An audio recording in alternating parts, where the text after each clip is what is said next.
there's this deal about y'all are going to escape and fly away when the trouble starts. Forget about it.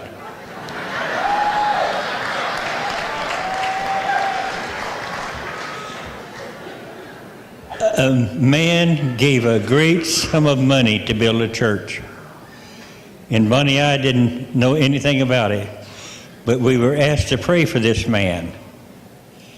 And we prayed for him, and we got a word. This is a word to give him. What you have just done, there'll be souls saved 50 years from now. And there will be souls saved 100 years from now for what you've just done. And what this man is doing is building a church. There'll be people saved in it 50 years from now, 100 years from now. How long is the harvest going to go? I'll tell you, we better start figuring different. Because I believe it's going to be an endless harvest. And as the church grows up, those that grow up with it are going to live longer and have a greater say about it.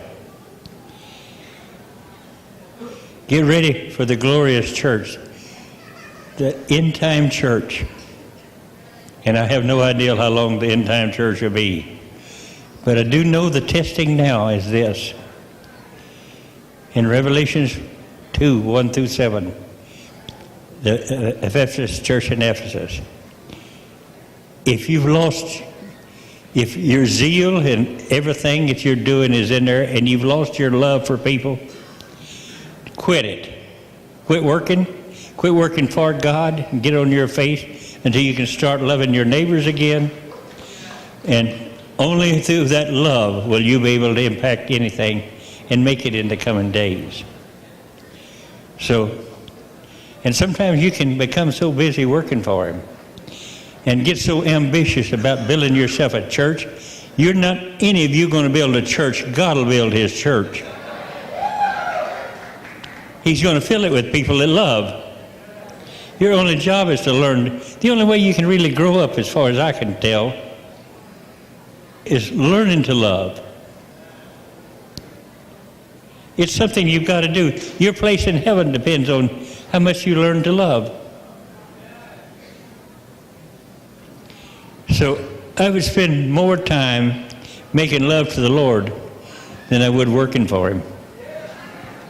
Because in that intimacy that I believe is going to begin to come now, because this 50-year jubilee that's taking place is going to burn out a lot of things, but there's going to be a lot of things it imparts too, which is the mind of Christ and new inventions, new ways of doing things. I believe you're talking about the wealth will come to where the understanding is. If you got understanding, if the Holy Spirit gave you understanding of the stock market for 5 days, you'd own the stock market. In 5 days, you could bankrupt the stock market. You'd own it all. Well, I'm talking about that kind of stuff being given, inventions, revelation, to those that love.